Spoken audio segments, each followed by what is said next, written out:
Bonjour à tous et à toutes. Donc ce soir, je vais aborder avec vous un thème qui s'appelle « Et si on parlait d'orgasme ?» Donc c'est un thème qui est à la fois, comme je l'ai mis sur le flyer d'ailleurs, qui est à la fois assez chargé, chargé émotionnellement, affectivement, puisque ça a été longtemps comme quelque chose d'assez tabou. Et puis petit à petit, les médias s'en sont emparés et c'est devenu un sujet assez commercial, un sujet médiatique, puisque dans les magazines féminins apparaissent souvent des articles sur comment faire pour mener à l'orgasme, les positions du Kama Sutra, c'est quoi l'orgasme féminin, l'orgasme masculin, les différents types d'orgasmes, etc., etc. Donc vous avez des tests aussi pour voir si vous êtes capable d'y arriver, pas d'y arriver. Donc on voit que à notre époque, ça change, les mœurs ont changé et on voit que maintenant il y aurait plutôt une pression sur pour être quelqu'un de bien, il faut savoir jouir et bien jouir. Donc une certaine forme de performance autour de la jouissance, du plaisir et de l'orgasme, alors qu'à une époque antérieure, de l'époque de nos grands-mères, pour être une femme honnête par exemple, il fallait être plutôt une femme sage, avec une conduite modèle, vertueuse. Donc nous ne sommes pas dans les mêmes époques. On passe d'une époque assez menée par la foi religieuse, où ceux qui avaient la foi, ça les conduit, avec une bonne conduite vertueuse, ça les menait, s'ils croyaient dans la religion, ça les menait au paradis par la suite, après leur époque vivante, alors que maintenant nous sommes plutôt dans une société hédoniste, avec un culte de l'individu et de l'épanouissement personnel. Et dans ce culte de l'hédonisme, il est question d'épanouissement, de développement personnel, de plaisir et de jouissance. Alors je dirais presque pas à tout prix, mais un peu quand même. Il y a comme une pression à aborder le rapport sexuel, en tout cas le plaisir féminin et masculin, avec une sorte de satisfaction à y arriver, à atteindre un objectif qui ici serait l'orgasme super puissant, qui est à la clé, l'orgasme plus, puisque c'est le sommet du plaisir, décrit-on dans les livres. Voilà, donc je trouve que c'est un sujet intéressant à mettre sur le tapis, puisqu'il est quand même, je vous dis, à la fois plein de tabous et à la fois plein de charges, et à la fois un sujet qui est croustillant et qui n'est pas souvent, je dirais, décortiqué de manière honnête, dans le sens de vraiment, mais au fond, quel est le rapport de chacun à l'orgasme. Je voudrais aussi exposer avec vous les différents types, les différents plans qu'on peut trouver sur cette question de l'orgasme. Moi j'en ai trouvé 3. Que j'ai décrit ici. On verra, je développerai à un moment donné l'aspect physiologique, chimique, qui concerne l'orgasme. C'est quoi l'orgasme d'un point de vue physiologique, chimique, neurologique. Les aspects purement subjectifs du ressenti, puisqu'on parle de plaisir intense, mais la perception, elle est personnelle, individuelle et complètement subjective. Chaque vécu est différent et c'est unique d'une personne à une autre. Et puis l'aspect relationnel aussi qu'il y a dans l'orgasme, puisque c'est souvent à travers la relation sexuelle, en général, qu'on peut avoir un orgasme, mais pas que. On peut aussi se sécréter des orgasmes avec d'autres stratégies. Donc on en parlera aussi, et de quel type d'orgasme s'agit-il. On peut aussi avoir des orgasmes à distance, etc. Donc ça on en parlera. Je voudrais parler aussi avec vous des différences entre l'orgasme féminin et l'orgasme masculin. C'est intéressant aussi d'aborder les deux types d'orgasmes. Et puis donc les 3 niveaux.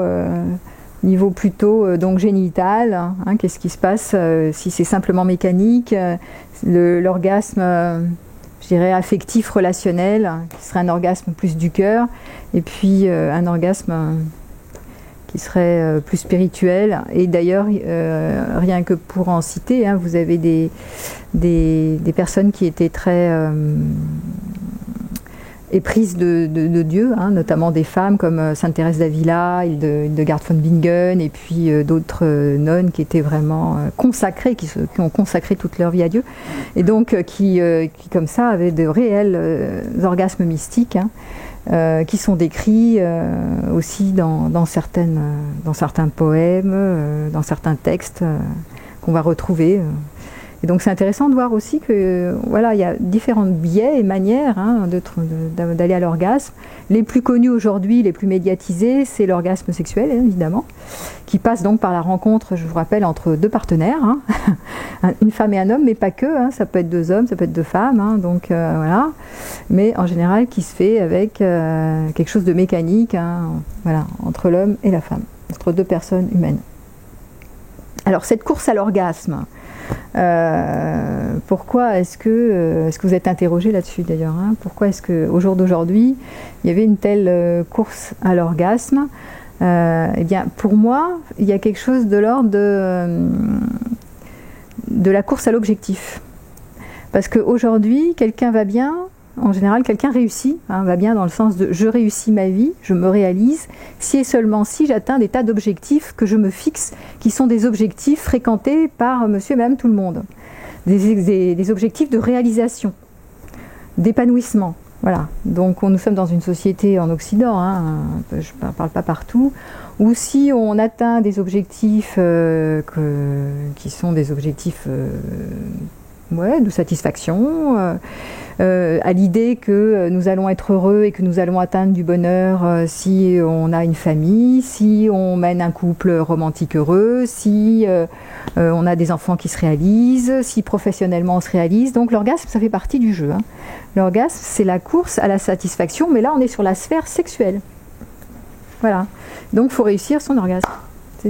C'est l'objectif. On est vraiment dans une société à objectif. Voilà. Atteignons nos objectifs. Donc ça donne des chemins à fréquenter pour aller vers l'objectif. Voilà. Et donc on va vous donner les techniques pour... Alors comment faire pour avoir votre petit orgasme? C'est très important parce que si vous le ratez, eh bien vous n'êtes pas conforme. Vous avez raté quelque chose. Alors, certains ou certaines y accèdent et pas vous. Mince, c'est pas de bol. Donc on va parler alors d'anorgasmie, hein. Donc vous êtes étiqueté comme anorgasmique. L'anorgasmie, c'est l'incapacité d'aller à l'orgasme. À différencier de la frigidité pour les femmes, hein, la frigidité, c'est l'incapacité d'avoir du plaisir en général. L'anorgasmie, c'est juste l'incapacité d'aller à l'orgasme. Donc ça devient une pathologie. Voilà, c'est pas bien. Vous méritez votre orgasme. Donc on est effectivement, c'est curieux, hein, mais on voit apparaître cette relation à la satisfaction des objectifs, incluant le rapport sexuel aujourd'hui, où on considérerait presque que si vous n'y arrivez pas, il vous manque quelque chose. Voilà, c'est pas au top. Alors voilà. En même temps, le mot orgasme en latin, ça veut dire ardeur bouillonnante. Donc il y a quelque chose de l'ordre du bouillonnement et d'un plaisir suprapuissant qui est vécu à ce moment-là, hein, qui est un moment particulier au moment du rapport sexuel, hein, qu'on va appeler dans le jargon commun l'orgasme du sommet. Pourquoi? Parce qu'il y a excitation, excitation, tension, tension, tension, excitation, jusqu'à augmentation du plaisir. On va rechercher le plaisir avec de l'excitation. Après, évidemment, au niveau mécanique et physiologique, hein, ça se fait souvent avec la pénétration, mais pas que. Il peut y avoir l'orgasme clitoridien chez la femme et vaginal, hein, et chez l'homme, un autre type d'orgasme. Donc, tension, tension, ce qu'on appelle l'orgasme du sommet, recherche de l'excitation jusqu'à son maximum, et au moment du maximum, c'est l'orgasme du sommet, qui dure en moyenne, c'est décrit comme ça, entre 10 à 30 secondes. Peut-être un peu plus chez certaines femmes, hein. Chez les hommes c'est plus court, et hop, après l'orgasme du sommet, ça fait une chute, c'est-à-dire après c'est détente, mais détente d'un coup, quoi, pour revenir à l'homéostasie, c'est-à-dire à zéro. Il y a une chute de la tension, de l'excitation qui mène à la période réfractaire. Voilà, c'est ce qui est décrit dans les bouquins techniques, enfin vous avez ça partout en sexologie, etc. L'orgasme du sommet, c'est ce fameux orgasme auquel la plupart des gens courent après, parce que effectivement à la clé il y a ce plaisir décuplé, hein, super puissant, qui dure un petit moment, mais Alors, pourquoi c'est intéressant? Parce qu'on est au niveau physiologique, chimique, etc. On va dire, et c'est écrit un peu dans tous les magazines maintenant, c'est que si vous faites l'amour souvent et que vous avez des rapports sexuels souvent et que vous avez des orgasmes, alors à ce moment-là, vous allez vivre plus longtemps. Il y a plein de bienfaits, vous l'avez lu ça, au niveau du stress, au niveau de votre santé, vous allez vieillir mieux, vous serez conservé, vous allez moins vieillir, vous serez plus jeune, plus irradié, et ça a plein d'effets bénéfiques sur la santé, morale, psychique, physique. Certainement, il y a du vrai là-dedans, hein, puisque il faut voir que au niveau de la chimie, hein, dans l'orgasme, quand la personne atteint l'orgasme, il y a sécrétion d'un cocktail magique, qui est le cocktail anti-stress par excellence, avec toutes les hormones anti-stress comme la dopamine, les endorphines, qui sont les hormones du bonheur et du bien-être. Et donc, forcément, et les opioïdes endogènes, donc tous, plus l'ocytocine, hein, l'ocytocine étant l'hormone de l'attachement. Donc vous avez la totale. Au niveau hormonal, vous avez le cocktail magique qui fait qu'après, vous êtes parfaitement zen, détendu, et vous voyez les choses autrement, hein, puisque d'un coup vous êtes sécrété une chimie anti-stress. Donc magnifique, hein, plus vous sécrétez ça, hein, et plus forcément vous êtes dans l'inverse du cocktail stressant. Hein. Donc chimiquement, c'est sûr qu'il y a des bienfaits qui sont prouvés au niveau de la santé, machin, tout ça. Bon. Ok. Après, ça peut devenir effectivement une addiction. Mais oui, parce que pour ceux qui ont trouvé le truc, hein, tiens, j'arrive à atteindre des orgasmes au travers de mes rapports sexuels d'une manière ou d'une autre, hein, à ce moment-là, ça peut être pour certains la manière d'aller à la détente. Hein. Ils ont trouvé cette stratégie pour se sentir bien, se sentir mieux, moins stressé, moins tendu, plus relâché, de voir les choses avec plus d'amplitude, moins de tension, et donc du coup ça peut devenir une addiction. Hein, et je vous rappelle, mais c'est vrai, hein, moi j'ai rencontré dans ma clientèle des addicts sexuels à l'orgasme qui ne pouvaient plus s'en passer, tellement dans leur vie, à contrario, ils menaient une vie hyper stressante, lourde de responsabilités, et donc du coup c'était le seul moyen qu'ils avaient, l'échappatoire pour alléger le système. Alors après ça crée une addiction. Donc voilà, hein, c'est toujours les excès qui sont nuisibles. Donc voilà, donc au niveau chimique et physiologique, c'est sûr que c'est pas anodin, hein, il se passe quelque chose effectivement. Après, au niveau physique et chimique, c'est pas la même chose pour les femmes que pour les hommes. Il y a l'orgasme féminin et l'orgasme masculin, n'est pas tout à fait pareil, même s'il y a des similitudes quand même. Hein. Donc je vais faire court, hein, parce qu'il y a des livres qui décrivent très bien. Moi je suis psychologue, donc je suis pas sexologue, donc je vais pas passer des heures à vous décrire physiquement. Je vous ai pas ramené les tableaux d'anatomie sur comment ça marche, mais j'ai quand même lu des bouquins là-dessus. Et pour faire court, au jour d'aujourd'hui sur l'orgasme féminin, ils ont prouvé après plein d'enquêtes, de recherches. Au début, c'était le Master Hit, là, dans les années 60, où ils avaient commencé à faire des enquêtes sur l'orgasme féminin, ou le plaisir féminin, le rapport Hit, vous vous rappelez. Hein. Et puis après, il y a eu d'autres chercheurs qui se sont intéressés en faisant des expérimentations, hein, carrément, où on mettait un homme et une femme en train de faire l'amour, et hop, ils mettaient des électrodes pour voir comment ça se passe, qu'est-ce qui se joue au niveau du cerveau, quels sont les... Voilà, ils ont vraiment fait ça bien, de manière expérimentale, pour, en labo, en savoir plus sur le rapport sexuel et l'orgasme. Et donc, on a fini par trouver que chez la femme, pour l'orgasme féminin, c'est quand même l'interaction entre le clitoris et le vagin, hein, et le point G, parce que il y a des zones d'innervation des nerfs qui correspondent. Il y a des interactions entre les nerfs qui passent de l'un à l'autre. Parce qu'il y a une époque, il n'y a pas très longtemps, on disait que les femmes étaient vaginales. Et donc elles étaient que satisfaites sexuellement que si elles avaient un orgasme vaginal. Ensuite on est passé au clitoridien, ou c'était avant, je sais plus, non c'était après. Après les femmes étaient que clitoridiennes, donc on entend de tout. Finalement ils se sont rendus compte en mettant leurs expériences et leurs électrodes et en découpant ça de manière plus précise avec des vraies expériences. En fait il y a eu peu de personnes qui se sont vraiment intéressées à faire ça en labo quand même, hein. Ça a été compliqué de démystifier l'histoire et de vraiment provoquer. Oui, mais ça s'est fait quand même. Ils l'ont fait, hein. Ils l'ont fait justement pour aller plus loin dans leurs recherches plus précises, quoi. Parce que sinon, on était un peu. Ça restait. Oui, elles sont. Les femmes ont un orgasme vaginal. Oui, elles ont un orgasme clitoridien, mais c'était pas très précis. Donc là, ils ont fini par préciser et par trouver effectivement que il y avait la jonction des deux et qu'il n'y avait jamais un sans l'autre. Donc ça se rejoint, c'est le mélange des deux. Certaines femmes vont avoir plus de plaisir au niveau vaginal, donc plus de plaisir au niveau clitoridien. Mais voilà, on peut dire qu'en général, il y a une interaction. Et d'une personne à l'autre, d'une femme à l'autre, c'est quand même très différent, puisque il y a un aspect extrêmement subjectif. Hein. Et ça se passe beaucoup au niveau psychique, au niveau du cerveau. Hein. C'est pas qu'une histoire mécanique. Même si il y a quand même une action très souvent mécanique, il y a quand même beaucoup d'impact au niveau du psychisme, des imageries mentales, des fantasmes, ça peut être aussi de l'état amoureux, enfin de tout l'aspect émotionnel ou de l'histoire qu'on se raconte qui peut vraiment changer la donne au niveau de l'orgasme féminin. Alors là, je suis sur l'orgasme féminin.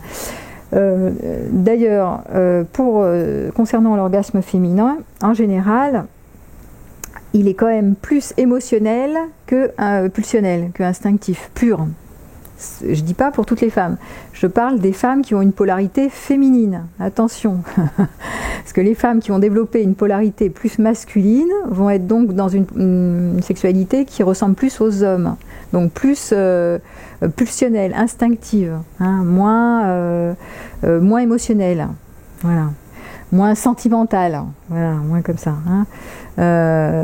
Maintenant, ça dépend. Il y a des hommes qui ont une polarité plus féminine, qui vont utiliser beaucoup plus les sentiments, la relation, la fusion amoureuse, la projection amoureuse pour avoir un orgasme. Donc c'est pas tous les hommes, toutes les femmes. Faire attention à ça. Hein. Mais voilà. Donc je disais que c'était la jonction, enfin il y a une interaction entre l'orgasme vaginal et clitoridien. Alors il y a eu tout un... Vous vous rappelez, il y a eu tout un fatras sur l'histoire du point G. Il faut trouver le point G, parce que si vous ne trouvez pas le point G, vous n'allez pas jouir. Voilà, il y avait aussi bon. Donc vous voyez comment ça c'est très médiatique. Et il y a beaucoup de femmes qui sont interpellées, là je suis sur l'orgasme féminin, sur ah mais comment je peux faire pour trouver mon point G? Si je ne trouve pas mon point G, alors je ne suis pas comme les autres, je ne suis pas une bonne amante, je ne suis pas une bonne jouisseuse, etc. Donc ça met une pression énorme sur l'objectif d'atteindre son petit orgasme, parce que sinon ça ne le fait pas.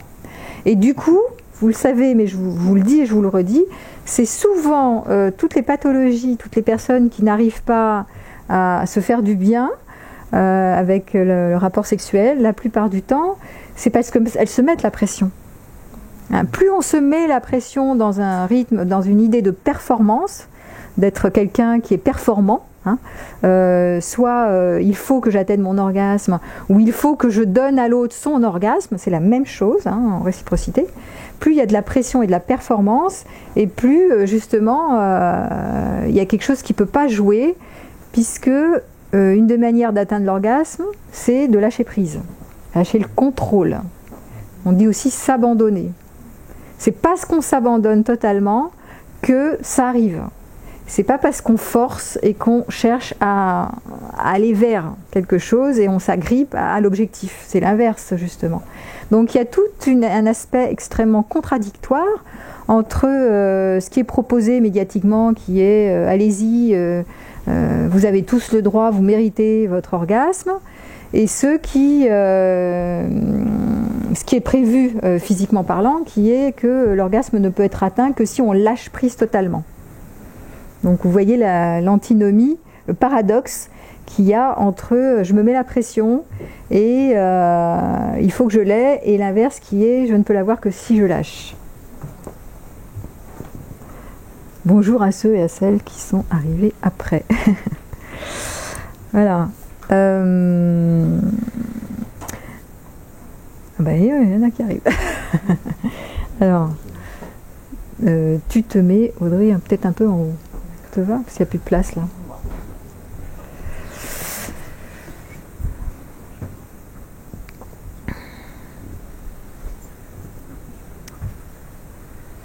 Donc le plaisir, il dépend de quoi? Donc de cette capacité à s'abandonner, de l'imaginaire érotique aussi. On est beaucoup, très souvent, arrivé à l'orgasme. Pour certains, ça dépend des personnes. Ça va être beaucoup avec l'aide des fantasmes. Certains ne sont pas obligés de passer par là, mais il y en a beaucoup qui vont utiliser tout l'imaginaire érotique pour y accéder. Ça va augmenter le plaisir. Et ce qui peut aussi augmenter le plaisir, c'est la qualité de la relation. Il y a notamment plus chez les femmes que chez les hommes, si la qualité de la relation elle est à son maximum, plus il y a de l'intimité, plus il y a de la confiance, et plus la personne se sent en sécurité, et certaines vont pouvoir s'abandonner, alors que d'autres ça va être l'inverse. Plus il y a de la sécurité, moins il y a de désir, moins il y a d'envie de capter l'autre, moins il y a d'excitation, et probablement aussi pour certaines, et là je suis toujours sur l'orgasme féminin, si on connaît trop la personne, on n'ose plus aller dans des endroits où on peut être dans une sexualité plus débridée. Donc on s'autorise moins pour certaines, et elles vont plus s'autoriser avec l'amant de passage occasionnel, sur qui il n'y a pas d'enjeu, que sur le compagnon, sur qui elles projettent des enjeux, une forme de sécurité, de jugement moral. Voilà. Donc ça dépend de l'éducation qui a été reçue. Mais pour atteindre l'orgasme, certaines vont être plus à l'aise avec quelqu'un, un inconnu, et d'autres avec quelqu'un avec qui la relation est au maximum pour pouvoir être en toute confiance. Donc ça dépend vraiment du vécu. C'est pour ça que je disais au tout début que c'est vraiment quelque chose de complètement subjectif, cette histoire-là. Georges Bataille parlait de petite mort au moment de l'orgasme. Je sais pas, donc il y a quelque chose à voir avec le fait de retourner à un endroit qui est l'absolu, qui est vraiment quelques moments de seconde, et l'infiniment petit se transforme en infiniment grand. Sur le plan de notre aventure terrestre, sur le plan de notre manière de pouvoir s'incarner en relationnant avec un autre que nous, on va arriver à parvenir à toucher parfois, quand on a un orgasme, à l'infiniment grand, à partir de notre manière d'être formé, qui est l'infiniment petit. Nous sommes des êtres limités, et on arrive à toucher l'illimité à travers un rapport sexuel, à travers la relation à l'autre. C'est quand même curieux ça.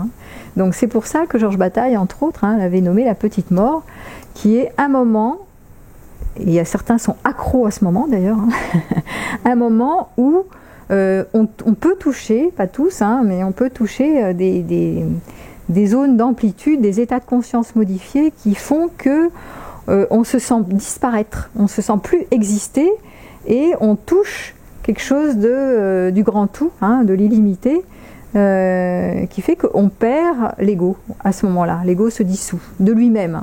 On ne force pas, on ne dit pas tiens je vais dissoudre mon ego parce que ça ne va pas marcher, mais à ce moment-là ça se fait comme ça.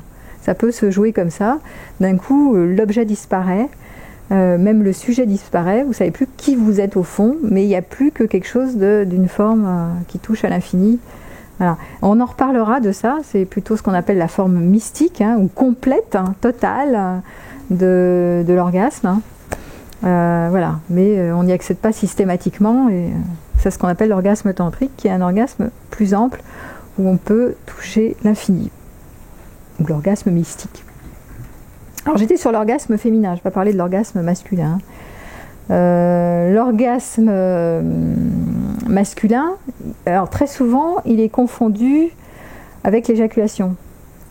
Dans le grand public, vous entendez dire que l'orgasme masculin, c'est simplement quand il y a éjaculation, donc la plupart des hommes vivent ça, et donc voilà, il peut y avoir une croyance comme quoi s'ils n'éjaculent pas, ils n'ont pas d'orgasme.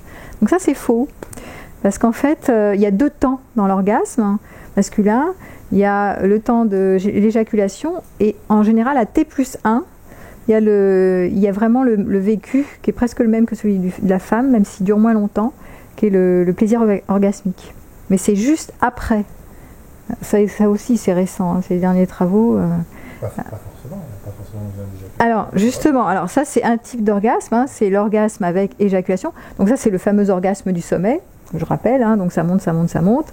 Hop, sommet, éjaculation pour l'homme, et plaisir, et hop, chute. Alors ça, c'est le classique, hein, c'est le plus connu dans le grand public, celui-là.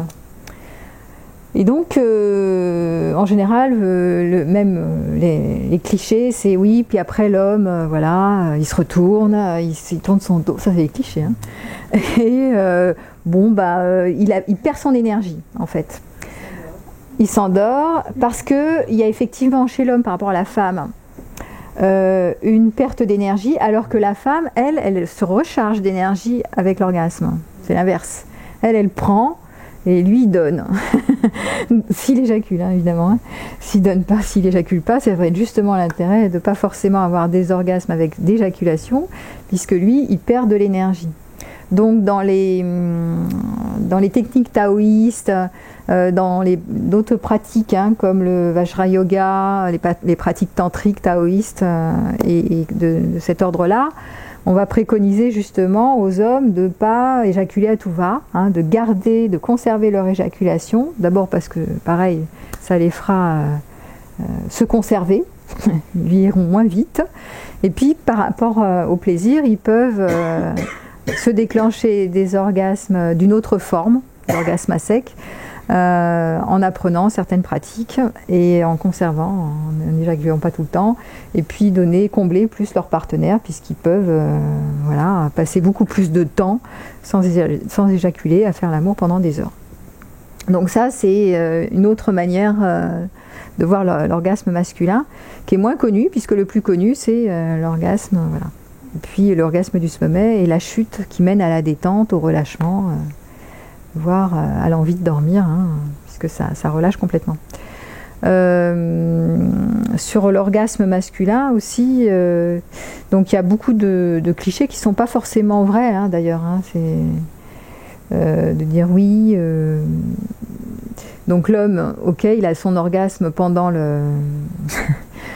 l'éjaculation, et après, pour les femmes, souvent, c'est bon, bah alors après. Donc il y en a souvent qui le trouvent un peu rustre comme ça, un peu ours, un peu rustre. Et donc ça, c'est pas forcément... ça dépend toujours des polarités féminines, masculines. Hein. Il y a des hommes qui sont pas comme ça, et qui vont rester dans le lien, voilà. Après, ça dépend comment les hommes sont fabriqués. Je vais décrire les différents niveaux. Hein. Il y a 3 niveaux pour moi qui mènent à différents types d'orgasmes. Certains ne vont pas s'y intéresser, mais pourquoi pas, hein. Il y a le niveau qui est purement génital. C'est le niveau, on peut dire aussi premier chakra, hein, le niveau purement sexuel, mécanique, physiologique pur. Hein. Donc là, homme ou femme d'ailleurs, hein, c'est vraiment, alors par exemple, si on met un homme et une femme ensemble, il y a la pénétration, donc il y a des allers-retours qui vont à un moment donné stimuler le point G et le clitoris, et qui vont, selon certaines positions, mais c'est mécanique, hein, vont faire en sorte que ça va mener à un orgasme. Si la femme se connaît bien, elle va trouver sa manière personnelle d'aller à l'orgasme. Pareil pour l'homme, d'accord ? Bon, après, il y a plein de positions qui favorisent plus ou moins, mais la femme là je parle de la femme qui connaît son corps, elle finit par savoir comment s'y prendre et c'est purement mécanique. Après, elle peut rajouter des fantasmes, des sentiments, etc. pour déployer, avoir un peu plus d'amplitude, mais il y a quand même quelque chose de souvent mécanique. Donc là, c'est l'orgasme purement génital, je dirais. Et là, c'est technique. Voilà, c'est mécanique, c'est technique, c'est physiologique, sauf si on a des problèmes d'anorgasmie. Il suffit de se connaître et de chercher, soit par la masturbation, soit en explorant son corps. En général, on finit par trouver les endroits, la manière pour se faire jouir. D'accord ? On va dire que ça, c'est pas trop compliqué parce que c'est mécanique. Certaines ont du mal, hein, parce que... Alors, après, je parlerai des pathologies, hein, comme l'anorgasmie, pourquoi certaines n'y arrivent pas. C'est pas grave non plus, mais il peut y avoir des freins à aller toucher l'orgasme purement physiologique. Donc ça, c'est un type d'orgasme, c'est l'orgasme du sommet, voilà. Souvent dans les clubs, j'avais fait une conférence sur le libertinage, hein, on va voir que dans les clubs libertins, c'est surtout ça qui est préconisé, parce que quoi? Parce que c'est de l'énergie pure beurre. Ben oui, c'est quoi? L'orgasme, je vous ai dit, c'est un cocktail anti-stress. Et il y a un plaisir plus. Et il y a beaucoup, on est sur l'énergie sexuelle. Donc il y a énormément, c'est un réservoir d'énergie immense, quoi. C'est la libido. Donc ça peut être un shoot que de multiplier les orgasmes et d'aller assez facilement, simplement, à la jouissance. Et plus on a des rapports sexuels, et plus ça devient simple, et plus c'est agréable, plus on en veut. Et voilà. Donc à un moment donné, le côté purement génital, ça existe, et pourquoi pas, c'est comme un shoot à l'énergie. Et ça marche. Bon, après, ok, quoi, hein, voilà, c'est ce que c'est. Voilà, ça va pas plus loin que ça va où ça va, c'est pas inintéressant en soi, mais voilà, bon, c'est purement génital. Et pourquoi pas? Il n'y a pas à juger, hein, il n'y a pas à faire de morale par rapport à ça, c'est juste que ça va rester là, quoi. Hein, c'est sexe, ça reste en bas. Au niveau plutôt bassin, sexe, ça va pas monter très haut, ça va rester en bas. Bon. Après, il y a le niveau affectif. Donc là, on monte ici au niveau du cœur. Donc ça, c'est l'orgasme. Alors, ça passe par le sexe, hein, évidemment, par en bas, et puis ça remonte. Donc si on fait remonter au niveau du cœur et qu'on ouvre son cœur, alors à ce moment-là, déjà on fait monter l'énergie. Donc déjà il se passe autre chose. Très souvent, et notamment pour les femmes, mais voire aussi pour les hommes, ça peut, avec la projection de sentiments amoureux, ça peut déployer et générer une beaucoup plus forte amplitude que juste en bas. À essayer, hein, mais pour celles qui ont dû essayer, qui ont tenté l'expérience, déjà quand on fait monter au niveau du cœur, ça ouvre plus. Il se passe autre chose au niveau de l'énergie, hein. Ça agrandit. Ça agrandit le spectre, sauf que c'est toutes les problématiques qu'on va trouver ici qui mènent à la pathologie fusionnelle. Voilà. Donc là, vous avez affaire à la fusion à deux, hein, au problème de la fusion, de la relation. Parce que du coup, c'est ce qui va rendre accro aussi, à travers le rapport sexuel et une sexualité épanouie, à la fusion. J'ai goûté à la fusion avec mes sentiments amoureux, j'ai goûté à quelque chose d'extraordinaire, j'ai touché le vivant, la plénitude, vraiment je me sens aimée voilà. Et donc après je suis accro à la fusion et donc je suis accro à ce partenaire qui m'a fait toucher ça. Donc nous rentrons dans les pathologies de la dépendance affective grâce à l'orgasme sexuel affectif. Donc c'est ok, hein. C'est juste que ouvrir son cœur, certes, projeter des sentiments amoureux sur l'autre, je dis projeter parce que bien souvent il y a une idéalisation du partenaire et c'est comme ça que ça fait monter le désir, donc super, chouette, mais mettre en conscience ce mécanisme. Parce que ce mécanisme psycho-affectif, sexuel ou psycho-affectif, va générer des états de dépendance très souvent derrière. Parce que la personne, elle rentre dans la fusion, elle n'arrive plus à sortir. Elle veut toujours et encore plus de la fusion. Et notamment sexuelle. Parce que la sexualité, ça passe par le corps, c'est charnel, et ça laisse un engramme. C'est pas anodin l'histoire, c'est pas juste pur esprit.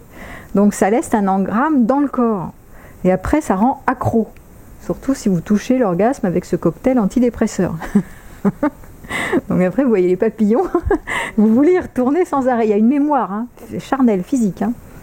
Donc voilà. Donc pourquoi pas faire monter, au contraire, de faire monter dans le cœur, mais attention à l'espace de la relation, de l'idéalisation de la projection, ça va avec l'admiration, la fascination, l'idéalisation qu'on peut avoir sur la personne en face. Et donc on va projeter sur une personne quelque chose qui est irréel. On idéalise, c'est pas réel. Hein. Voilà. C'est de l'imaginaire romantique.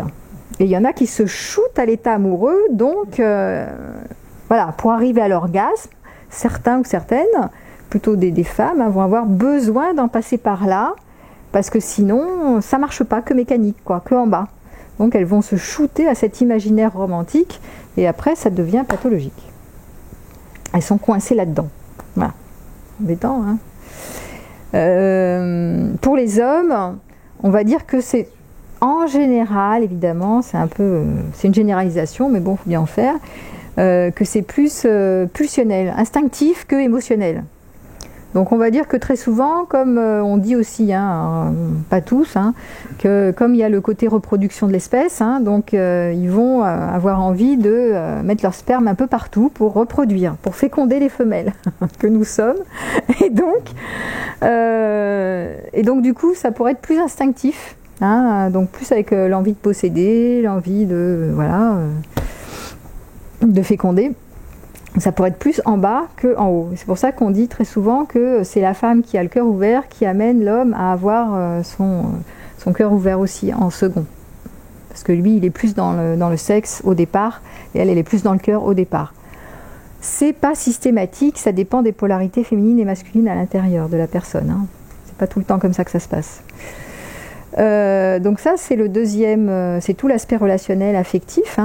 Et le troisième niveau, donc ici tout en bas, le deuxième, ça serait faire monter l'énergie au niveau du cœur.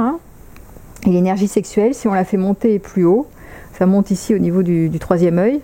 Et donc il va y avoir, pour ceux qui accèdent à ça, ce qu'on appelle l'orgasme spirituel, ça va mener à une dilution, l'impression de se diluer complètement dans le grand tout. Et donc de ne plus se sentir exister, plus sentir son moi exister. Le sujet disparaît pour se diluer dans l'ensemble, dans l'infini. Voilà. Donc c'est très agréable parce que vous touchez des espaces un peu merveilleux, comme ça, un peu hors tout, hors temps, hors tout. Voilà. Avec beaucoup d'amplitude, l'impression d'être relié. Et le partenaire aussi disparaît. Donc vous fondez dans l'univers, mais il n'y a plus d'ego en fait à ce moment-là.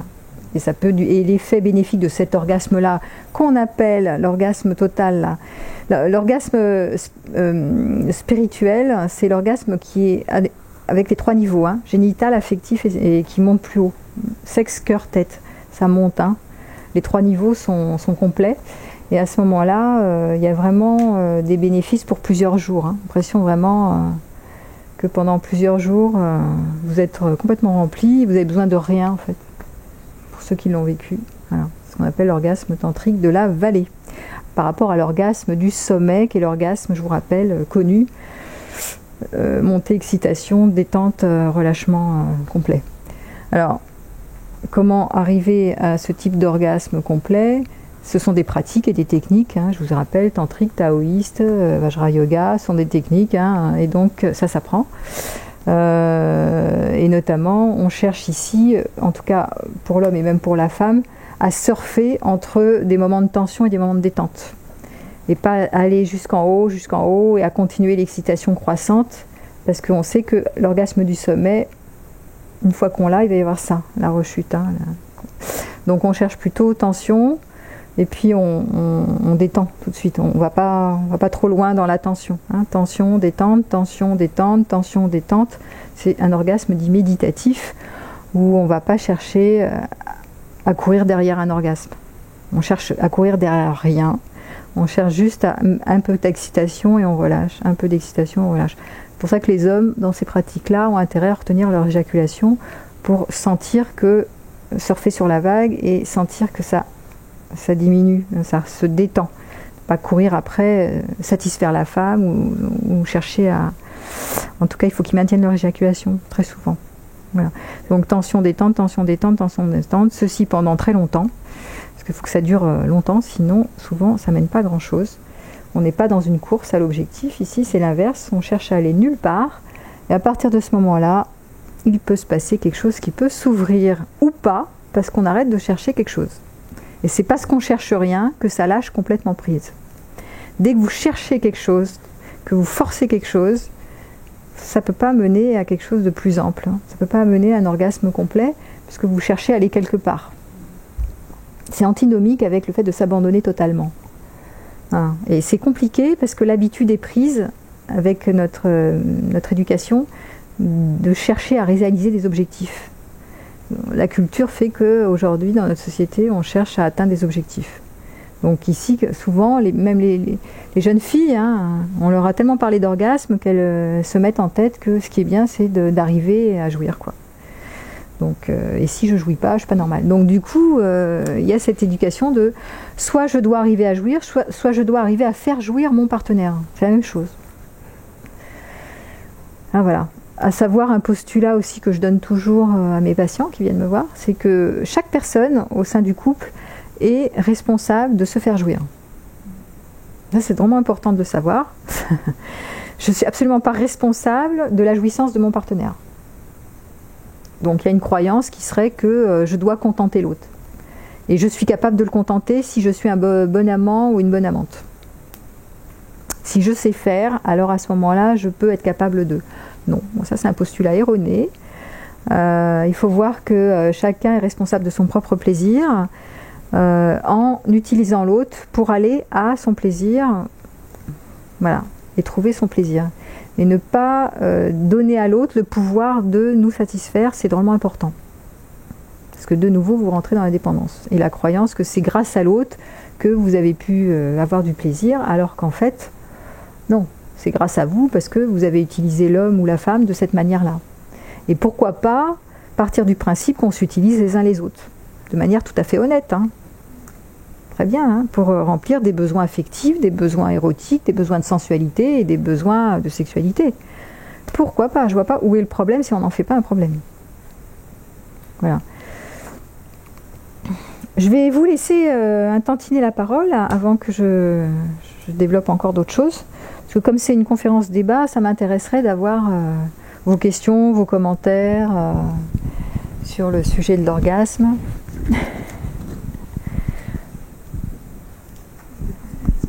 Alors, oui, je voulais savoir, au niveau de l'orgasme féminin, peut y avoir aussi un moment de détente et un moment où on s'endort, en fin de compte, c'est pas automatiquement lié qu'à l'orgasme masculin? Oui. Et une baisse d'énergie. C'est un peu pareil, hein. Au niveau physiologique pur, si tu es sur l'orgasme du sommet, c'est le même mécanisme. C'est-à-dire, il va y avoir montée croissante du plaisir, excitation, excitation, excitation, recherche de l'excitation, et orgasme, qui dure en général un petit peu plus longtemps, hein, je dis entre 10 et 30 secondes, voire plus, pour les femmes. Je n'ai pas parlé du multi-orgasme, mais c'est vrai que les femmes sont entre 5 et 10% multi-orgasmiques. Et effectivement, il y a, comme les hommes, une période réfractaire. Chute, c'est l'orgasme du sommet, c'est le même pour l'homme ou la femme, hein. Et période réfractaire qui peut être, comme elles n'éjaculent pas, donc la femme se charge d'énergie, et donc elle peut, pour certaines, après une toute petite période réfractaire quand même, elle peut retrouver de l'excitation et souvent utiliser des fantasmes érotiques ou des stimulations clitoridiennes pour repartir sur un autre orgasme. Donc je vous rappelle, 5-10% arrivent à être multi-orgasmiques, c'est quand même peu, hein. Donc certaines, c'est 1 et poum. Après, il ne faut pas oublier que la moyenne des rapports sexuels, ça je ne vous l'ai pas dit, vous le savez, c'est assez peu fréquent quand même, hein. La moyenne des rapports sexuels, je ne sais pas, je vous le paye en 1000, c'est pas une fois par jour, hein. C'est une fois par semaine, ouais. C'est pas beaucoup, hein. Voilà, une fois par semaine, encore, entre ceux qui font l'amour une fois par mois et ceux qui font l'amour tous les jours, enfin, voilà. Donc il y a des différences notoires, mais on ne peut pas dire que dans les couples, voilà, il y a vraiment un temps qui est réellement consacré à la sexualité, hein, ou à l'intimité sensuelle. En Occident. Hein, après, par pays, il faut regarder, mais en Occident, il y a quand même une moyenne, hein.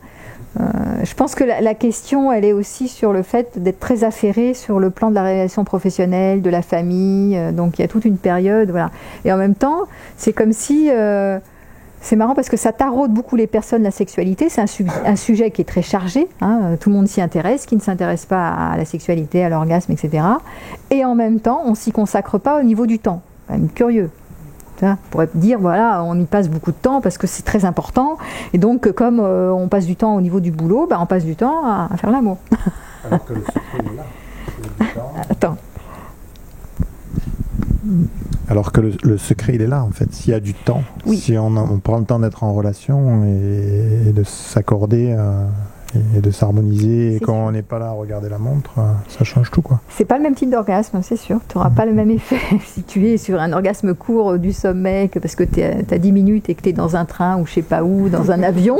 Ça sera pas la même chose ou dans une porte cochère que si tu as toute une journée ou même une demi-journée, voire 3 jours. Et que tu as tout le temps devant toi. Voilà. Donc on dit souvent que faire l'amour c'est un art. Hein. C'est un art dans le sens où on prend le temps, on consacre, comme un art, je sais pas, comme la cuisine, comme n'importe quel art, comme la peinture, comme l'écriture. Hein, c'est ouais, comme si on pourrait s'y consacrer comme un art et développer cet art de faire l'amour et d'aller vers des orgasmes qui sont plus complets, quoi, qui sont plus lumineux en tout cas. Que ces orgasmes qui sont peut-être puissants, hein, je dis pas, mais qui restent souvent en bas de la ceinture, quoi. Moi, je sais qu'en tout cas, j'ai remarqué que j'ai vraiment besoin d'avoir un espace-temps ouvert, surtout pour aller dans un orgasme complet sur les 3 plans, voire plus si affinité, parce que je décolle tellement que derrière, il va me falloir un temps fou pour poser tout ça et pour pouvoir... sinon, c'est violent, quoi. C'est super violent. Oui. Ben oui, ça dépend de quel type d'orgasme tu cherches. Mais c'est vrai que si tu veux quelque chose qui est beaucoup plus nourrissant, beaucoup plus total, on va dire, bien, bah oui, il faut du temps. Et puis pour les hommes, j'ai dit, il y a l'histoire de conserver l'éjaculation pour pouvoir aller surfer sur la vague. Et pas jouer ça change tout, hein, à partir du moment où on y arrive, parce que c'est quand même pas facile non, c'est un sacré, à maîtriser, mais à partir du moment où on y arrive, waouh. Ça change. Et puis les femmes sont heureuses. Celles qui aiment faire l'amour, hein, qui n'ont pas de rejet ou d'angoisse par rapport à ça. Et je t'ai pas entendu parler de l'orgasme énergétique.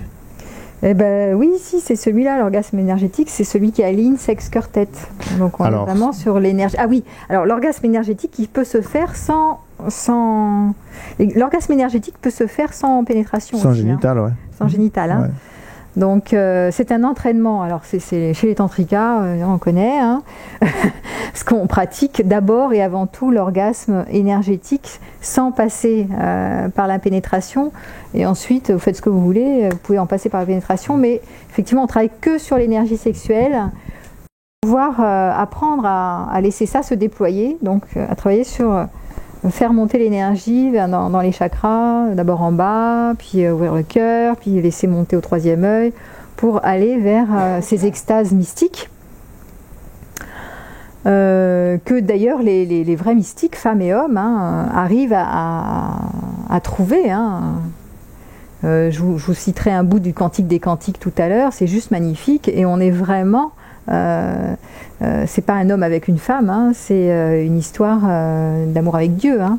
Donc c'est une rencontre avec l'infini qui est traduite dans le Cantique des Cantiques, par exemple. Hein, où je vous rappelle, j'avais dit Sainte Thérèse d'Avila. Enfin, il y a des mystiques femmes que je connais qui ont vraiment eu ces extases énergétiques sans passer du tout par un rapport sexuel.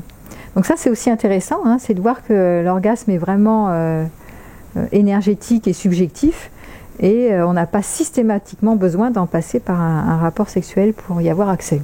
Et c'est à développer parce que peu le connaissent en fait. Il est peu connu du grand public. Le grand public connaît plutôt l'orgasme classique que l'orgasme du sommet traditionnel. C'est sans contact ? Oui, sans contact. Enfin, non, c'est énergétique. Sans frottement, sans pénétration.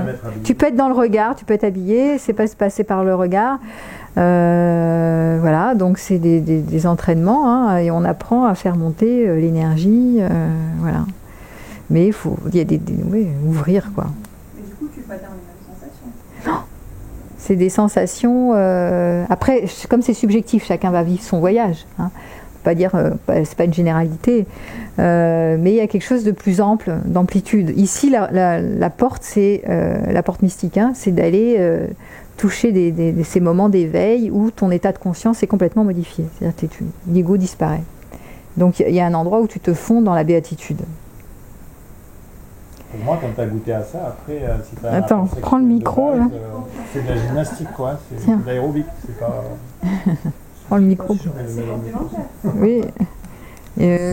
Donc c'est plus goûteux manifestement d'après un témoignage que que l'orgasme classique et traditionnel. Après, c'est différent. Hein. Les orgasmes qui vont utiliser les fantasmes, il y a beaucoup de personnes qui vont utiliser le fantasme érotique pour aller chercher l'orgasme.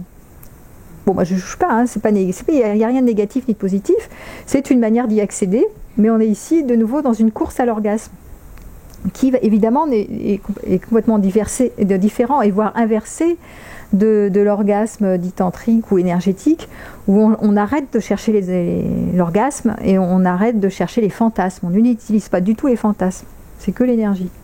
Et l'énergie est un délice. Hein. Donc on l'a tous. Hein. C'est comme si, je le dis toujours symboliquement, c'est comme si l'énergie nous traverse sans arrêt, c'est l'énergie de la vie qui coule en nous.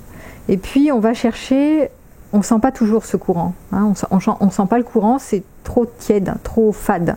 Donc qu'est-ce qu'on cherche ? On cherche une prise. Donc on fait du rapport sexuel, entre guillemets, on fait du rapport amoureux, et on utilise une autre prise. Et on se branche, et on dit « Ah, je sens le courant, youpi enfin je sens quelque chose, je sens ma vie me traverser, qu'est-ce que je suis content, c'est super ». Sauf que c'était déjà là avant, et c'était après aussi.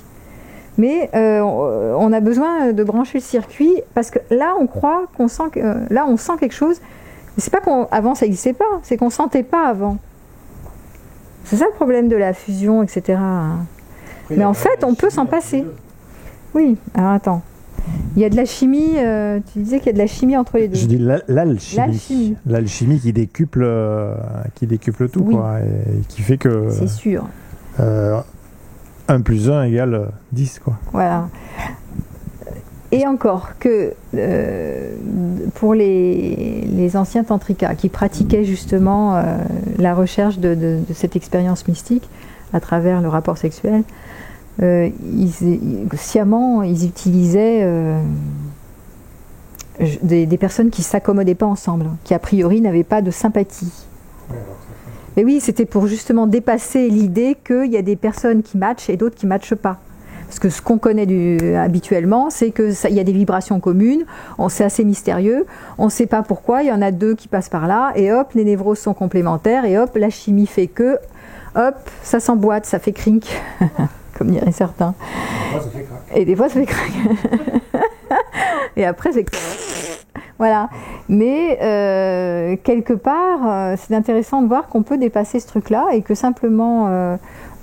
sans passer par les fantasmes, l'imaginaire amoureux, toute l'histoire qu'on se raconte, simplement le fait de mettre énergétiquement un homme avec une femme, eh bien on peut déployer quelque chose qui ne passe pas par la projection de toi c'est toi, moi c'est moi, toi t'es comme ci, moi je suis comme ça. Enfin, voilà, on arrête d'en avoir affaire avec cette histoire-là, qui est l'histoire de la personnalité, des enjeux psychologiques. Hein.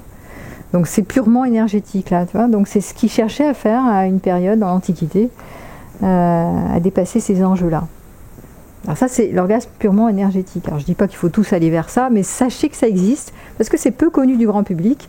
Le grand public connaît l'orgasme dit du sommet traditionnel, et qui est déjà pas mal, hein. C'est mieux que rien, parce que certains ont droit à rien, ce qu'on va appeler l'anorgasmie, qui est différent donc du manque de plaisir. Hein. Il y a des personnes qui peuvent avoir du plaisir sensoriel ou érotique, en passant par les seins, les fesses, nombril, tout ce qu'on veut, hein, mais même les petits doigts, etc., mais ne vont pas avoir de plaisir génital.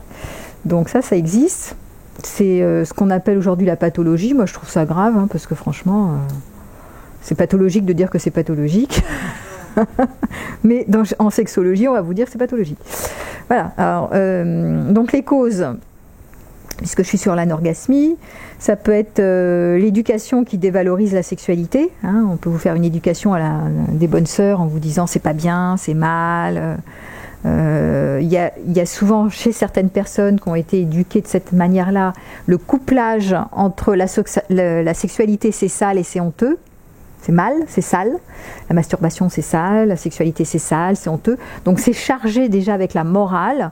Donc, forcément, c'est difficile de s'abandonner quand il y a ça derrière. Donc, pour certains, c'est compliqué, cette affaire. Voilà, donc ça peut être une des raisons qui font que les personnes ne vont pas ni au plaisir ni à l'orgasme.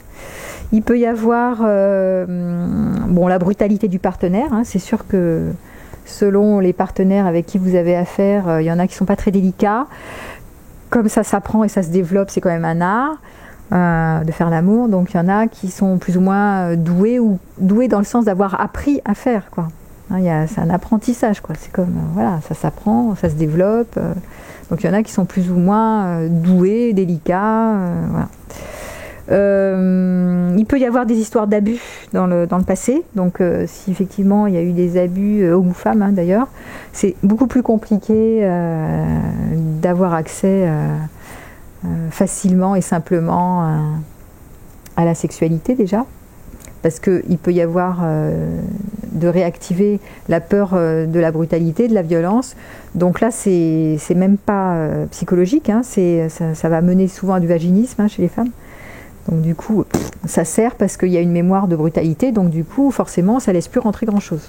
C'est logique, hein, la peur d'être envahi, ça va faire du vaginisme. Hein. Ou la peur à l'idée que, hop là, tout de suite, il y a une fermeture, hein, qui va se créer. Il peut y avoir un manque de désir, mais un manque de désir en général. Hein. Pour les gens qui sont un peu dépressifs, il n'y a plus de libido du tout, donc il n'y a plus de désir. Donc du coup, ça peut être aussi embêtant. Il peut y avoir des doutes sur les sentiments du partenaire. Une image de soi négative aussi. Hein. Bien souvent, il y a des personnes qui n'accèdent pas au plaisir et à l'orgasme parce qu'elles se jugent négativement sur l'image du corps. Ça, c'était la conférence d'avant que j'ai fait sur l'image du corps. Donc si on est toujours en train de se regarder en disant mince, je vais pas lui plaire parce que je suis gros, j'ai des grosses fesses, j'ai un gros ventre, j'ai des moches seins, je sais pas quoi, à ce moment-là, c'est sûr que en se massacrant comme ça, il y a tellement de pensées négatives sur soi qu'il n'y a pas d'ouverture. On ne peut pas s'abandonner si on est toujours en train de se faire la guerre avec soi-même, en n'acceptant pas ses imperfections. Et réciproquement, peut-être un peu moins chez l'homme, parce qu'il y a culturellement moins chez l'homme le fait qu'il n'est pas beau, ceci, cela, et encore que. Mais voilà, ça peut être des problèmes d'estime de soi aussi. Et puis des problèmes de lâcher prise. Hein. Des personnes qui sont très dans le contrôle parce que très traumatisées vont avoir du mal à s'abandonner. Et encore plus, parce que là ça ne trompe pas, on est vraiment avec le corps. Donc le corps ne trompe jamais son monde. Autant par l'esprit on peut raconter n'importe quoi, autant là, si vous êtes vraiment tout le temps dans le contrôle, le corps ne va pas lâcher, parce qu'il n'a pas pris l'habitude de lâcher non plus. Donc ça va être difficile d'aller à l'orgasme. Donc pour toutes ces raisons, voilà, on peut parler parfois d'anorgasmie. Donc après, on cherche en psychothérapie à quel endroit on peut réouvrir la porte, quel est le facteur dominant. Hein. Mais je vous rappelle que c'est pas non plus un drame, parce que plus on en fait un drame et un enjeu, et moins ça marche. Forcément, parce qu'il ne faut pas en faire un problème. Voilà. Après, on peut parler aussi des femmes fontaines chez les femmes. Hein. On est sur le plaisir féminin aussi. Donc ça aussi, ça reste mystérieux. Certains ou certaines vont mettre l'accent là-dessus en disant les femmes fontaines, c'est magnifique, elles jouissent 10 fois plus que les autres. C'est pas forcément vrai. Donc les femmes fontaines, c'est assez proche de l'éjaculation masculine, hein, puisque c'est aussi... c'est comme l'orgasme de la prostate, hein, c'est assez similaire. D'ailleurs, ça vient des glandes prostatiques qui s'appellent les glandes de Skene. Je me suis renseignée sur le sujet. Et donc, c'est un liquide qui n'est pas qui est proche du liquide urétral, mais c'est pas de l'urine, hein, donc ça n'a rien à voir. C'est inodore et ça peut être des litres, hein, même. Et ça accompagne l'orgasme. Donc, c'est décrit comme puissant. Voilà, et en même temps, parfois certaines en ont honte, d'autres vont trouver ça extraordinaire parce que voilà, en ce moment c'est à la mode.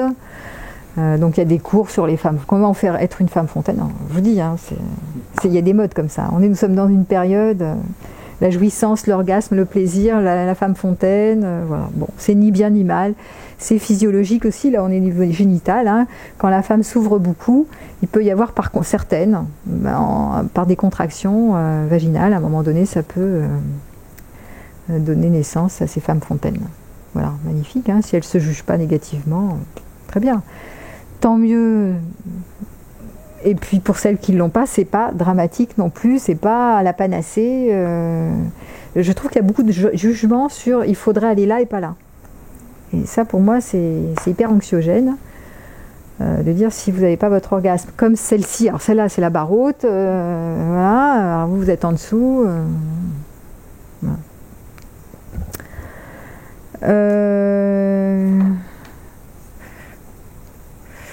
Ouais. Ah oui, les problèmes chez les femmes. Donc les deux problèmes chez les femmes majeurs, c'est la peur d'être envahie, la peur d'être engloutie. Donc vous vous rappelez que le vagin c'est l'organe en creux. Donc soit elles vont avoir peur d'être abusées, envahies, englouties. Donc forcément celles-là elles vont avoir du mal à s'ouvrir et donc à s'abandonner à l'homme, à se laisser pénétrer. Soit il va y avoir l'inverse qui est le besoin d'être rempli. Donc les deux sont embêtants parce que dans les excès, dans le besoin d'être constamment rempli parce que je me sens vide, il y a une avidité de la pénétration et donc une avidité de la sexualité et une dépendance. C'est pas tellement mieux que l'autre qui est dans j'ai peur d'être englouti et donc j'y vais pas. Une c'est j'en ai besoin vite, trouvez-moi un pénis, un homme qui c'est ça, trouvez-moi un homme voilà, je suis prête à sauter sur le premier qui passe et donc même si je me fais du mal et je me respecte pas, c'est pas grave, il faut que je sois remplie. Et l'autre c'est j'ai peur d'être engloutie. Donc ça c'est les deux problématiques qu'on peut trouver majeures chez les femmes. Voilà. Bon, alors à vous de témoigner. Je vous laisse un peu la parole pour vos questions sur l'orgasme, vos manières personnelles de relationner avec vos orgasmes. Comment vous les vivez? Quelles sont vos questions? Karine. Elle est où? Elle est où, Karine? Ah, bien. T'as répondu à plein de choses. Ah ben oui, mais tu voulais poser ta question, je t'invite à poser ta question. T'as répondu quasiment C'était quoi ta question? T'as abordé l'aspect des femmes fontaines, donc bon, voilà. En fait, ce qui se passe, c'est que moi, j'avais pas réfléchi à ma question. Enfin, après, c'est mieux, c'est à l'impro. Non, ce qui se passe, c'est que quand je désire pas vraiment la personne physiquement, qu'elle me plaît pas physiquement, justement, j'ai pas d'orgasme complet et qui chez moi se manifeste par le fait que bon, j'ai l'écoulement, je suis une femme fontaine. Bon, et ça m'embête dans le sens où à l'ouverture du cœur, tu as parlé de l'ouverture du cœur, et donc l'ouverture du cœur, je voulais savoir si c'était quelque chose qui se faisait quand on aimait son partenaire ou si ça peut se faire aussi finalement quand on n'a pas vraiment de désir physique pour un partenaire. Je sais que c'est un peu compliqué, mais c'est ma problématique aujourd'hui. Répète, c'est quoi ta problématique? C'est que au niveau du cœur... Oui, c'est pas toujours ouvert, c'est ça? C'est pas toujours ouvert parce que quand je l'ai ouvert et aujourd'hui je l'ai refermé quelque part. Mais je connais tout le chemin. Ouais. Donc tu n'as plus accès à la femme fontaine que tu étais, c'est ça que tu dis? Il y a de ça, sauf quand c'est vraiment du coup génital pour génital. Et là, il faut que je désire vraiment physiquement la personne. Et ça m'embête. Enfin, je veux dire, ça, voilà. C'est quoi qui t'embête? C'est de ne pas ouvrir ton cœur? Ouais, peut-être. De plus pouvoir ouvrir le cœur. Bon, ça c'est un bon exemple. Merci de ton témoignage parce qu'effectivement, il y a probablement moins de sensations ou moins de complétude, sentiment de complétude quand c'est juste en bas, comme on l'a dit tout à l'heure, homme ou femme d'ailleurs. C'est pas que c'est pas satisfaisant, mais ça déploie moins de quelque chose de... Voilà, ça se déploie moins en plein. Et donc, la question se pose, c'est comment je traîne une mémoire du passé sur mes blessures d'avant et que du coup, je me suis refermée et que le prochain qui passe, mon cœur est fermé. Donc du coup, je ne peux plus avoir accès à cette amplitude que j'ai vécue. Voilà, ça c'est un vrai problème. C'est embêtant parce qu'il y a toujours la projection du passé dans le futur. Si j'ai vécu ça avec celui-là, donc je projette que, oula, il faut que je me méfie parce que peut-être si je m'ouvre totalement, je risque de vivre encore une blessure du rejet, de je sais pas quoi, d'humiliation, enfin tout ce que tu veux. Donc je risque encore de me faire du mal. Donc du coup, je ferme mon cœur. Mais en fermant ton cœur, tu fermes tout le blocage du circuit sexe-cœur-tête. Hein. Donc c'est pas une bonne idée. Alors là, comment résoudre l'histoire? Ben oui, c'est de voir que quand vous fermez votre cœur, ben vous vous privez de quelque chose d'énorme. Parce que quel est l'enjeu en fait que au pire, quand même, tu as survécu à cette histoire.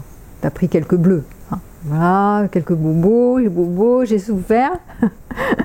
Mais tu as survécu. Et ce qui est magique, c'est que la prochaine fois, tu t'es enrichi de quelque chose quand même, tu as appris des choses sur toi, sur ta compétence à faire face, tu n'es pas mouru. Ça, c'est vraiment important. C'est d'archiver, c'est-à-dire de reprendre, de faire page neuve et de pouvoir te donner totalement, ça c'est vraiment un truc, hein, si tu arrives à te donner totalement dans l'instant parce que tu le fais pour toi et pas pour l'autre, là tu te donnes tout à toi. Et en te donnant tout à toi, tu sors des enjeux psychologiques et tu ouvres ton cœur à l'homme avec un grand H et pas à l'homme qui s'appelle Tintin et qui va peut-être rester ou pas avec toi, tu vois. Tu sors de la personnalité. En fait, tu fais l'amour avec l'homme, avec l'énergie du masculin. Donc tu peux ouvrir ton cœur à l'homme, c'est une piste que je te donne, hein. Après tu le fais pas, mais c'est-à-dire que tu le fais pour toi et tu ouvres ton cœur parce que ça ne dépend que de toi. Et tu te racontes pas une histoire psychologique de qu'après, après ceci, après cela, après je construirai pas. Ça, c'est le psychologique. Donc si tu es juste dans quelque chose d'énergétique, tu fais l'amour parce que là, dans l'instant, il y a sur l'instant quelque chose qui peut s'ouvrir et qui ne dépend que de toi, de te donner à l'homme, avec un grand H, parce qu'il représente le masculin. Tu vois ? Et là, tu rentres dans quelque chose de la reliance à ton féminin qu'on dit sacré, enfin quelque chose de, voilà, c'est ton féminin qui se donne au masculin dans la rencontre du divin, du masculin, du féminin sacré. Et tu n'es pas obligé de générer du psychologique et du futur psychologique. Parce que ce qui va générer la fermeture, c'est du futur psychologique. Il va m'arriver quelque chose si et seulement si je me donne à l'homme. Il ne va rien t'arriver dans l'instant. Tu vois ? Et par contre, tu te prives de quelque chose de beaucoup plus ample au niveau de ta sexualité. Et en même temps, des vrais sentiments généraux. Alors, attends. Alors, je reformule. Les mêmes sentiments, ça marche. Je dis, et en même temps, de réels sentiments, avec un amour véritable, génère davantage d'ouverture. Oui, ça peut. C'est pas obligé, ça. Si c'est vraiment dans l'instant, tu peux avoir... ça dépend des personnes. Il y a des personnes qui vont déployer parce que j'ai confiance en l'autre et que je le connais bien. Avec la sécurité, je peux ouvrir toujours et encore plus. Et d'autres vont dans l'instant vraiment tout donner et pouvoir vivre des orgasmes magnifiques aussi, quoi. Des histoires magnifiques en éphémère. Toute histoire est différente. Avec chaque partenaire, c'est unique. Ça dépend beaucoup de soi, en fait. De sa manière de fonctionner, de ses croyances, de ses aptitudes aussi, et puis de ce qu'on a expérimenté. Hein. Je redis que l'amour, c'est un art. Donc il y a quand même de l'ordre de l'expérience, de consacrer du temps, de développer comme n'importe quel art. Hein. Donc plus tu fais des expériences, et c'est sûr que plus tu développes quelque chose de facilitant. Hein. C'est pour ça que dans le cas d'une construction où il y a quand même un cheminement avec une évolution, tu as plus de chances de développer un plus grand art quand même que dans quelque chose d'éphémère. Oui, sauf si tu es indulgent et que tu passes ton temps à brouter. Sauf si tu passes ton temps, tu as passé toute la majeure partie de ton temps là-dessus avec différentes femmes, tu peux aussi. Hein. Genre, il n'y a pas qu'une et une seule voie. Il y en a qui sont très doués et qui se sont consacrés à ça. Oui, ça ne donne pas la même chose. Non, c'est pas du tout. Mais chaque personne est différente et voilà. Tu peux être surpris par une expérience éphémère qui est grandiose, mais une expérience profonde avec du cœur, avec vraiment de l'amour véritable et de la progression, le fait de cheminer ensemble et de grandir ensemble dans cette connexion au tout, c'est quand même fabuleux. Oui, mais c'est vrai, tout est vrai. Mais ça peut être vrai aussi que dans l'instant, hein, pour répondre à cette question, tu peux aussi te donner totalement et vivre quelque chose d'extrêmement profond et totalement, même mystique, hein, dans l'instant. Hein. Tu n'as pas besoin d'avoir une relation de 10 ans Pas forcément. Et c'est vrai aussi que ça peut t'aider à avoir le même partenaire et toujours et encore. Et tu vois, chacun est un peu différent là-dessus. Ma foi, tous les chemins sont bons, quoi. Hein. À partir du moment où vous trouvez votre chemin qui vous épanouit le plus et qui vous correspond le plus, c'est le principal. Mais ça serait erroné de dire que c'est pas possible. Tu vois, que dans l'éphémère, c'est pas possible et que forcément il faut qu'elle mette de la méfiance et que c'est quand elle aura trouvé seulement et seulement si le partenaire ad hoc qu'elle pourra enfin ouvrir son cœur. Ça, non. Voilà, parce que là, pas rendu. Alors, attends, bon.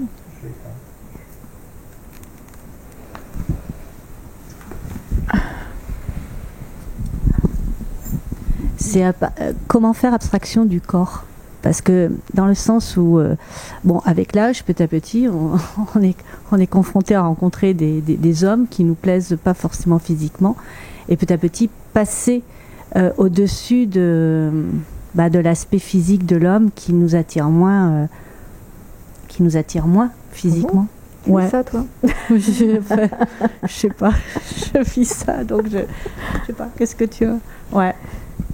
Comment faire avec le fait de ne pas être assez séduisant, de dépasser l'aspect physique, parce que bon, au fur et à mesure, les hommes, quand ils arrivent à 50, 60, bon, il y a des choses qui sont pas... Enfin, t'as qu'à prendre des plus jeunes, hein, pourquoi tu t'en vas? Je suis entièrement d'accord. Non, mais là-dessus... Oui, non, mais Vicky, je suis d'accord. Non, mais bon. Mais justement, du coup, tu es attiré par des jeunes, et les relations avec des jeunes, c'est sympa, mais pour essayer de construire quelque chose, c'est quand même plus compliqué. C'est plus compliqué. Donc, comment faire abstraction de ça pour quand même désirer physiquement quelqu'un qui... Bon. J'ai pas la baguette magique, hein, parce que là, si tu veux, il y a des personnes qui... Ça dépend qui. Hein. Tu as des personnes qui ont du désir et qui n'est pas formaté sur l'image. C'est très peu sur l'image du corps, c'est plus sur les qualités intrinsèques de l'individu. Donc il y en a qui vraiment... voilà, et c'est naturel comme ça. D'autres vont être beaucoup plus sensibles à l'image et à l'esthétique pure et qui ne vont pas sentir de désir et qui ont du mal à dépasser cette histoire d'image du corps. On est comme on est. Alors tu peux t'en vouloir d'être comme ça, essayer d'être différente jusqu'à un certain point. Si vraiment tu n'y arrives pas, reconnaître que humblement, tu es encore possédé par l'image et que tu n'arrives pas à dépasser ce truc-là. Et c'est pas grave, c'est ta limite. Donc, tu feras avec... alors, soit tu fais avec que ceux qui te plaisent physiquement, et tu vivras ça, soit tu vas t'arranger pour développer un orgasme, apprendre à avoir des orgasmes même énergétiques ou dans le seul à seul, voire. Hein. Faut pas oublier que, ok, la rencontre, la réunion à deux, la communion, c'est magnifique, mais tu peux aussi trouver des orgasmes dans le seul à seul. Hein. C'est un monde qui est beaucoup moins connu, celui-là. Hein. Et ouais. On le pratique aussi. Bah oui, à force de le faire dans la réunion à deux, après on cesse de le faire à soi-même. Tu vois, on trouve des espaces qui sont des espaces de communion, comme les nonnes. Hein. Mais voilà, t'es pas obligé d'en passer par là, parce que quand tu as des partenaires, c'est bien aussi. Mais là, j'ai pas de réponse magique, à moins que vous en ayez sur l'histoire du désir physique, comment faire l'impasse sur le physique. Alors, moi, moi, je parle juste de mon expérience, mais c'est vrai qu'on peut être surpris par quelqu'un qui nous attire pas au premier abord, en fin de compte. Physiquement, parce qu'on a des critères à l'intérieur de la tête, on veut qu'ils correspondent à telle ou telle chose, et d'avoir beaucoup de désir pour cette personne. Et ça peut nous surprendre. Donc, il faut se laisser... Bien sûr, mais la personne peut très bien ne pas t'attirer physiquement et t'es surprise par ton propre désir, en fin de compte. Parce que, alors après, je sais que pour beaucoup de femmes, pour en avoir interviewé plein, puis pour mener des groupes comme ça, je sais que c'est aussi très en lien avec l'admiration, la projection d'un idéal. Donc quand vous êtes fasciné par un homme qui a du charisme, qui, je sais pas quoi, qui vous rappelle quelque chose de l'ordre d'une image parentale, père ou d'un homme extraordinaire que vous avez eu, d'un coup vous allez projeter du sentiment amoureux. Et d'un coup, ça va permettre au sexe de s'ouvrir. Voilà, c'est comme ça que souvent, c'est souvent féminin comme ça. Alors qu'on peut dire que les hommes, ils en passent plus souvent on dit souvent plus visuel, plus sur l'esthétique pure. Et ça dépend des hommes. Il y a des hommes qui sont plus féminins et donc qui sont plus sur les qualités de l'individu, moins sur l'image. Il y a de tout, vraiment. On peut pas. Alors attends. Micro. Là, tu citais la figure parentale. Est-ce que qu'est-ce qui se passe en fait? Est-ce que c'est vraiment ça, de façon très très profonde, qu'on recherche, retrouver le père et la mère? Ou est-ce qu'on peut dire que dans un chemin de développement, on essaye justement de se détacher de cette figure parentale et d'aller vers l'homme avec un grand H ou la femme avec un grand F? Mais qu'en penses-tu de ton expérience déjà? J'aimerais bien savoir. C'est vrai que quand je vois le parcours, mon parcours amoureux, je suis passée d'hommes qui étaient fondamentalement proches de mon père à des hommes qui étaient très très différents, à l'opposé même. Ouais. Et maintenant, je me retrouve avec quelqu'un qui est plutôt proche de mon père et qui me sécurise à fond, quoi. Qui est vraiment quelqu'un qui me met dans une situation où je peux être tranquille. Ouais. Alors qu'avant, c'est vrai, quand j'étais avec un homme qui était différent, j'étais tout le temps très pétillante, parce que forcément il y avait une forme de défi peut-être, ou de passion, ouais. Et ça pouvait pas durer. Alors là, tu parles d'une relation au père qui est une relation sécurisante, qui n'est pas le cas pour tout le monde. C'est vrai. Tout le monde n'a pas un père sécure.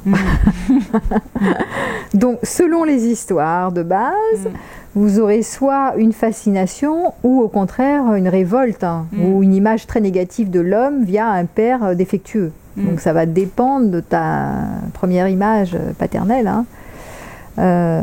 Et donc, soit tu l'admires totalement, c'est Dieu sur pattes, soit c'est l'inverse, c'est l'enfer sur terre et surtout pas un homme comme papa. Donc tu vas courir après le modèle ou l'antimodèle, avec les différentes qualités intrinsèques qu'il y a sur le modèle ou l'antimodèle. Donc peu importe, à la limite, je dirais, ce que tu as vécu dans ton histoire de base, tu peux faire des liens avec tes choix amoureux quand même, de voir si tu reproduis le modèle ou l'antimodèle. Et en fait, je trouve que ce qui peut être intéressant aussi dans la dynamique de la relation, c'est voir si tu es dans un espace plutôt passionnel ou un espace où il y a de l'engagement, qui est de la sécurité plutôt, engagement, sécurité, pérennité du lien, ou un espace où il y a de l'intimité.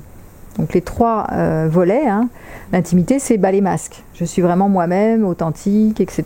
Je peux tout dire, je peux me livrer, je peux vivre l'intimité. Donc probablement celui d'avant, tu étais plus dans la passion. Mais il n'y avait peut-être pas d'engagement, ou peut-être pas assez d'intimité. Voilà, donc c'est des relations à type différent, nature différente, qui te correspondent ou pas à un moment donné. Alors souvent, il y a un vecteur et pas l'autre. Tu vois, si tu es aujourd'hui dans une relation plus stable, avec moins de passion, il y a moins de passion. Alors est-ce que ça vaut la peine d'aller mettre un peu plus de feu dans cette histoire, ou ça te va comme ça? Peu importe. C'est un diagnostic. Peut-être tu te dis, ou j'ai la passion, ou j'ai l'engagement. Tu vois, comme si tu te dis, je peux pas avoir les deux. C'est sûr que la passion, elle brûle. Et à un moment donné, j'en avais marre, quoi. Ouais. Forcément. Et alors, puisqu'on est sur l'orgasme, au niveau de ta vie sexuelle, c'était comment? C'est quoi la différence? Qu'est-ce que tu peux remarquer de différent? Sexuellement, le rapport qui était passionné, c'était un rapport où il y avait très peu de rencontres. Il y avait très peu de préliminaires, c'était très rapide. Et l'homme en question, j'avais l'impression qu'il pouvait très bien m'oublier complètement.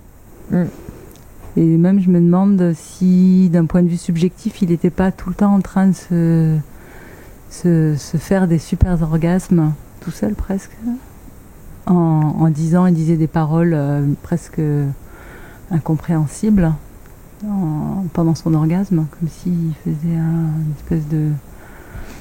Oui, tu te sentais zappé, quoi. Voilà, tu étais un objet. C'est ça l'histoire.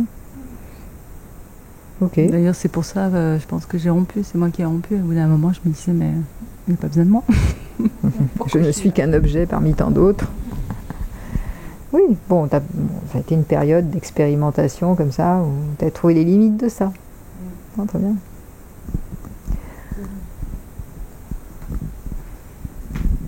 Alors moi, je rebondis sur ce que tu as dit tout à l'heure quand tu as parlé de confiance, justement, lui demandant de regarder un peu quel aspect elle recherchait.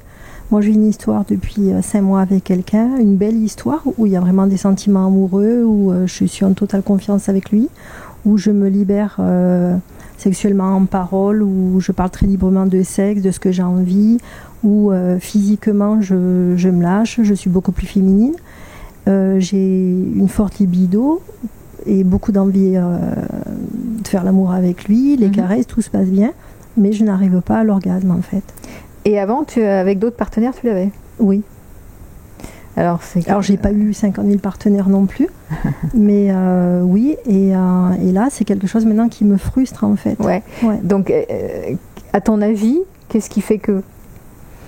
Ben, j'arrive pas à trouver en fait ce qui... Le facteur... Voilà. Ouais, j'arrive pas, je me pose des questions. Alors, le problème après, c'est que du coup, je pense que ça lui renvoie aussi quelque chose à lui, quand tu parlais tout à l'heure de performance et tout. Voilà, qui... oui, il doit se trouver un mauvais amant. Il se juge, pas à la hauteur. Se juge, qui le dévalorise, et alors que moi, c'est pas du tout comme ça que je le ressens. Donc, c'est d'essayer de trouver l'équilibre, et puis... Et après, bon, à la limite, bon, ça fait 5 mois maintenant, tu vois, les premiers temps, ben, c'est pas très grave, parce que tu te découvres, et puis voilà. Après, je me dis, au bout de 5 mois, bon, j'ai quand même aussi envie, voilà, d'avoir cet orgasme pour le plaisir que ça procure, même si pendant la relation, les caresses, tout ça, c'est très très agréable. Et, tu te sens frustrée. Et il faut pas grand-chose, mais clac, ça passe pas. Ouais, alors ça peut être purement, je sais pas, il faudrait explorer. Hein. Est-ce que c'est purement mécanique? Ça peut être un problème de position, c'est possible aussi. Il n'a pas trouvé le bon endroit. Tu sais, ça peut être des fois que physiologique. Hein. Après, ça peut être autre chose. Hein. Ça peut être aussi dans ta tête. Ça peut être. Il faudrait explorer les raisons qui font que et modifier une ou deux données là pour voir. Aller plus loin. Ça. Il faudrait juste aller un peu plus loin dans l'exploration. Mais ce qui est dommage, je trouve, dans cette histoire, c'est que lui en profite, ce qui est classique, pour se juger le responsable. Hein, je suis responsable de donner du plaisir.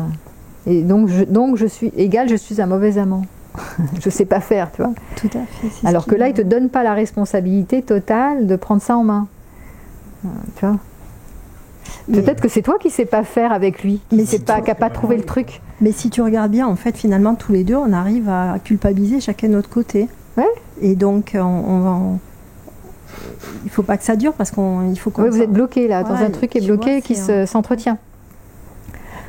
Ouais. Moi, je suis frustrée et je veux pas te... En plus, toi, tu dois pas vouloir lui mettre la pression. Donc... Je pense que c'est moi, le blocage il est moi. Je ne sais pas. Pour prendre le micro. Ouais. Toi, tu sais pas d'où vient ce blocage? Le blocage, je sais pas du tout. Donc, je cherche et je sais très bien que c'est pas lui parce que j'ai très envie de lui. C'est voilà. T'as du désir, mais t'as pas de désir. À un moment donné, ça se passe super bien si tu veux, les préliminaires, les caresses, tout, voilà. La pénétration, tout se passe très bien. Et il y a juste le petit truc, tu sais, comme j'ai dit, le pchit. Mais peut-être, c'est pour ça que dans le travail qu'on propose au Tantra, on essaye vraiment d'apprendre aux gens de lâcher complètement cette idée d'aller à l'orgasme.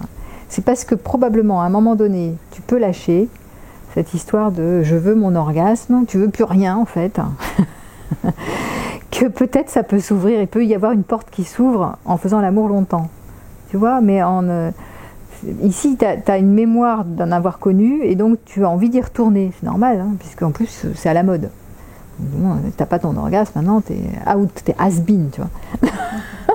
Donc il faut l'avoir. Donc du coup, il y a une espèce de truc qui s'auto-entretient comme ça.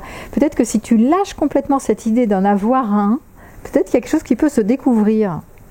En faisant l'amour longtemps, tu vois. Essaye. Voilà, peut toujours essayer parce qu'il y a une histoire de lâcher le contrôle, tu vois. Là, il y a un contrôle dans le sens de vouloir y aller. Je veux quand même... je veux y arriver, sinon je suis frustrée. Donc tu as une représentation, un schéma mental quand même, et physique, hein, de ça serait mieux si, tu vois. Et donc du coup, tu perds le chemin de simplement goûter le plaisir pour ce qu'il est. Alors le mental, il doit y être, mais tu vois, j'ai plus l'impression en fait que le manque, il est physique là. Est pas alors ça peut être purement mécanique. Voilà. Et peut-être, c'est tout à fait possible, puisqu'il y a des positions qui mènent plus que d'autres. Si tu te connais bien, bah, tu sais que ça marche comme ça, l'autre ça marche pas comme ça. Voilà. Donc après, c'est aussi à toi d'explorer les diverses positions. Et oseras-tu le faire ? Oui. Parce qu'il y a une histoire, c'est vrai que dans la sexualité génitale en bas, hein, c'est vraiment, on est quelque chose de l'ordre de bestial. C'est une énergie qui est vraiment bestiale dans le sens relié à celle des mammifères. Hein. Donc on est, voilà, c'est purement organique, c'est de l'énergie brute. Hein. Donc voilà, après si on a de la morale, ça fait pas joli, c'est pas de classe, c'est pas ceci. Hein, je vous rappelle qu'il y a des personnes qui ne peuvent jouir qu'à partir de mots transgressifs, insultants, transgressifs, etc., puisque ça vient stimuler cette énergie brute. D'autres qui n'en ont pas besoin, hein, qui peuvent se passer de fantasmes. Mais il y en a qui vont utiliser ça parce que c'est la transgression qui va libérer cette énergie brute qui passe par le sexe, les organes génitaux. Donc ça s'appelle la femme sauvage, l'homme viril, enfin des trucs comme ça, quoi. Voilà. Bon, c'est la nature, hein, on est fait de ça. Donc ce qui est intéressant, c'est de voir que comme on est fabriqué de ça, est-ce qu'on ose y aller pleinement ou pas, quoi. Ou est-ce qu'on y va avec des pincettes, voilà, en jouant nos grands-mères correctes, de bonne conduite. Et d'ailleurs, en général, vous avez remarqué qu'un chez les femmes, plus elles sont collées montées, et plus par derrière, ça veut rien dire du tout, hein, parce qu'il y a le Dr Jekyll et Mr Hyde. Plus je montre par devant que du coup, c'est l'histoire de la Madone et la putain, toujours pareil. Moi j'ai beaucoup affaire à ça dans ma clientèle. Plus je veux montrer de moi une image de la fille sainte qui touche pas et qui est vraiment bien sous tout rapport, et fidèle et tout, et plus j'ai besoin dans ma sexualité pour aller à l'orgasme de transgressif, d'être traité de salope, d'aller me donner à tous les hommes, voilà, en échangisme, des trucs comme ça. Hein. Et j'ai vu des cas comme ça terribles, quoi.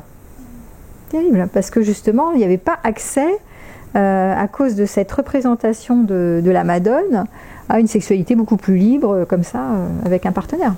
Il fallait en passer par tout un jeu, tout un cinéma, voir se faire respecter, se faire violenter, enfin, ça devient compliqué, quoi. Donc c'est important de voir aussi ce schéma qui est quand même très traditionnel, qui est le clivage entre la sainte et la prostituée. Voilà, il y a beaucoup moins chez les hommes, évidemment. Hein.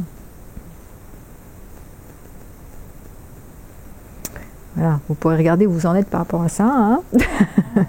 Pour les femmes, toujours intéressant de voir que vous pouvez passer par tous les rôles à la fois, hein, puisque vous pouvez être tout à la fois, et pas ou l'un ou l'autre. Et s'autoriser tous les rôles. Pour les hommes, moi, ça m'intéresserait d'écouter la sexualité masculine, là, puisque nous avons des hommes autour de notre... Est-ce que tu fais partie des hommes? Alors, vous et vos orgasmes, et l'orgasme masculin, on a entendu, mais quelle est votre relation à vos jouissances? C'est toujours intéressant d'entendre des hommes aussi, moi, en tant que femme.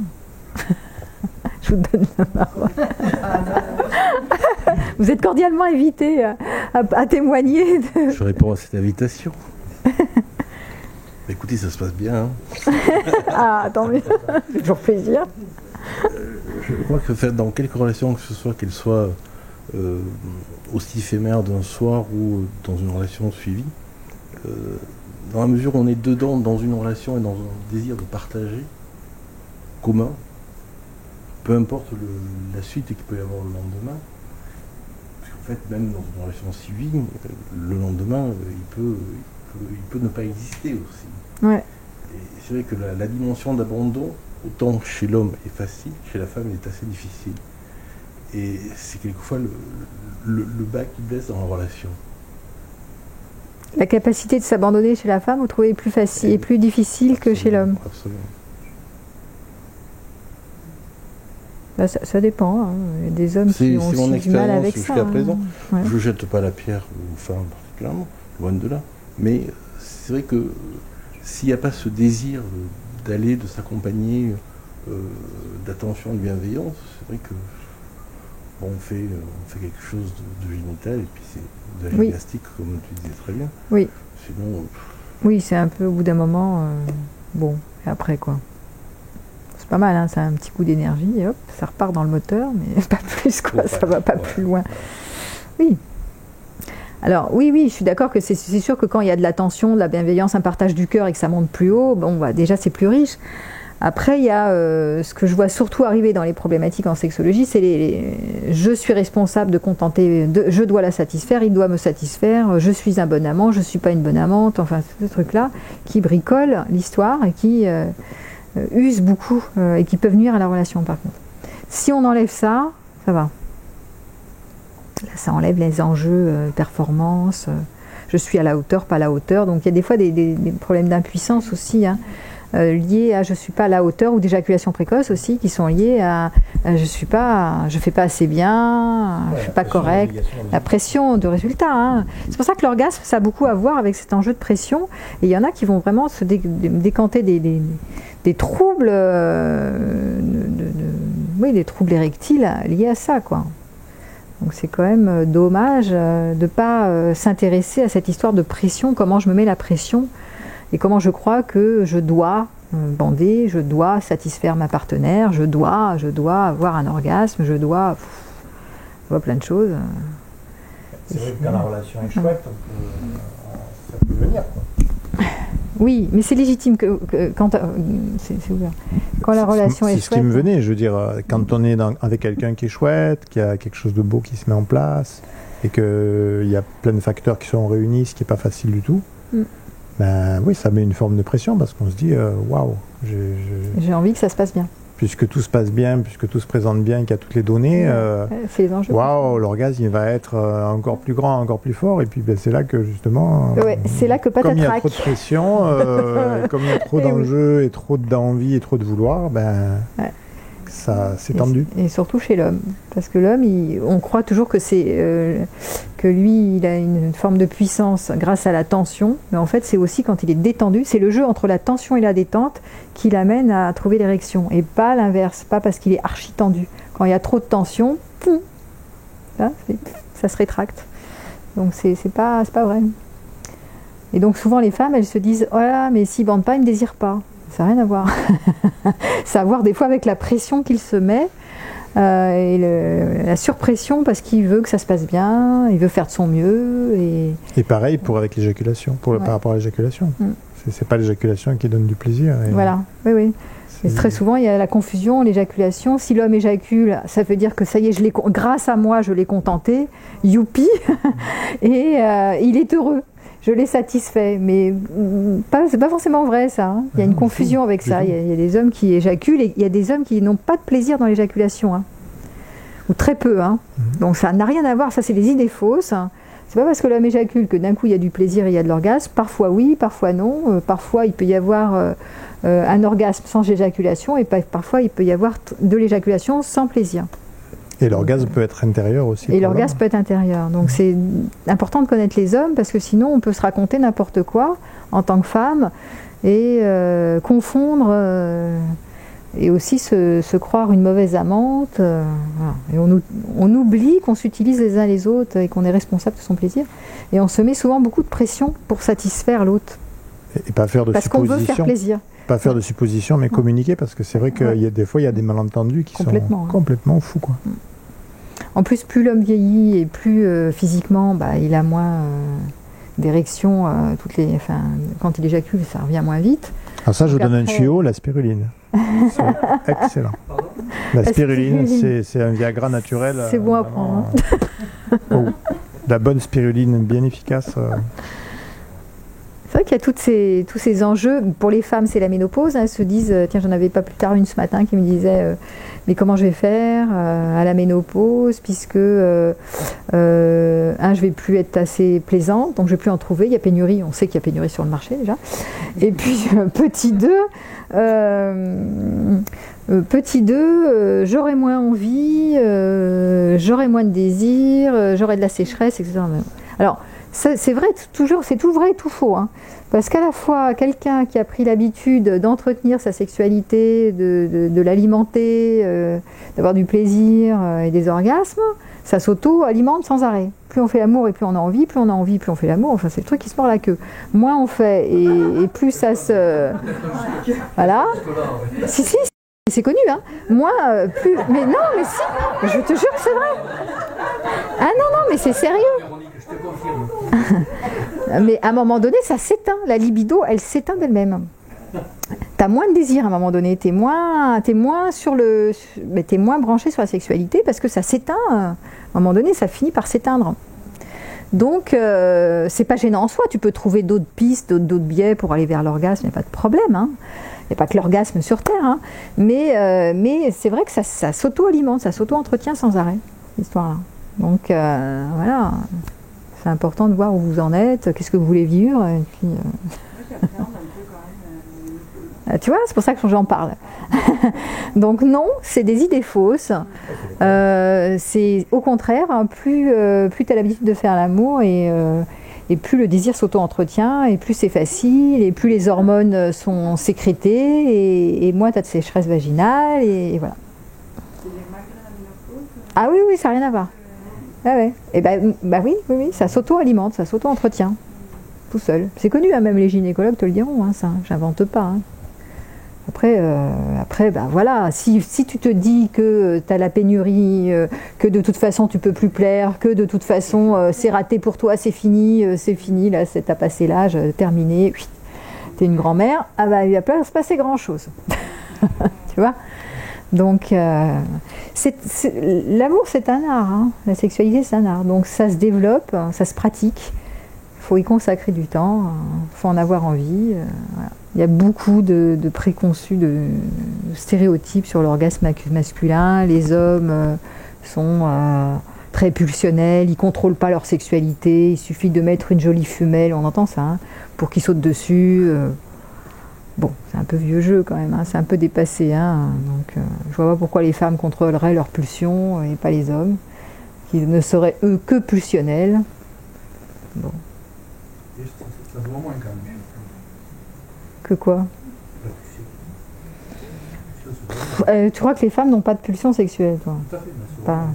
Ça se voit moins parce que de manière au niveau de l'éducation, on leur a moins appris à être des chasseuses.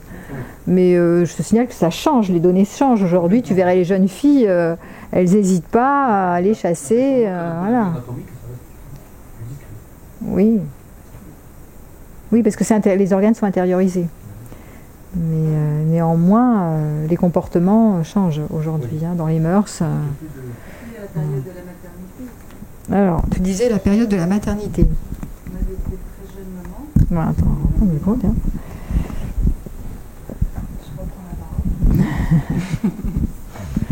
J'ai eu mon premier enfant, j'avais 22 ans.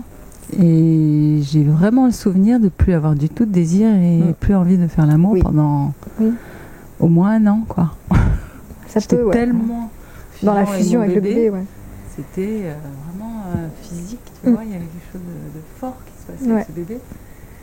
Et après, maintenant, je m'occupe de bébé, donc c'est vrai qu'il y a quelque chose aussi certainement qui m'appartient encore très fort. Avec dans la fusion, Et franchement, je me suis posé la question, qu'est-ce qui se passe, tu vois ? Puis après, ça a passé, bien sûr.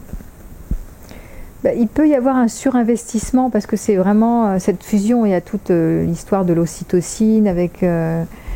qui est presque le même cocktail qu'on va trouver dans la relation à l'homme, tu vois. Donc ça pouvait te suffire.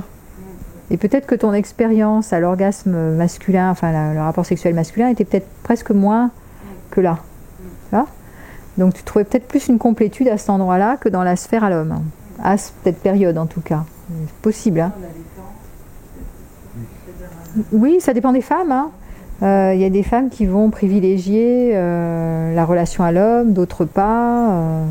On n'est pas les mêmes. Hein. Donc après, souvent dans les périodes de maternité, comme ça, les hommes peuvent être déçus d'être mis sur le côté, sur la touche. Hein. Voilà. Donc faut faire attention. Souvent, il peut y avoir aussi le fait que la femme n'a pas été révélée à la sexualité très épanouie. Hein. Si c'est que en bas, je vous rappelle que c'est pas très puissant. C'est pas mal, mais bon, il peut y avoir plus, quoi. Donc forcément, si vous n'avez pas trouvé un super amant qui vous a révélé, c'est moyen. Hein. C'est pas mal, mais bon, on peut s'en passer. Voilà. Et après, vous pouvez devenir des initiatrices à votre tour. Donc, comme c'est un art, hein, ça dépend des partenaires que vous rencontrez, du chemin parcouru, comme tu l'as dit au début. Quel chemin je parcours dans ma sexualité, comment j'explore, comment je me rends compte à cet endroit-là. Et plus on goûte au meilleur, plus c'est difficile de s'en passer. Et oui, c'est peut-être une addiction.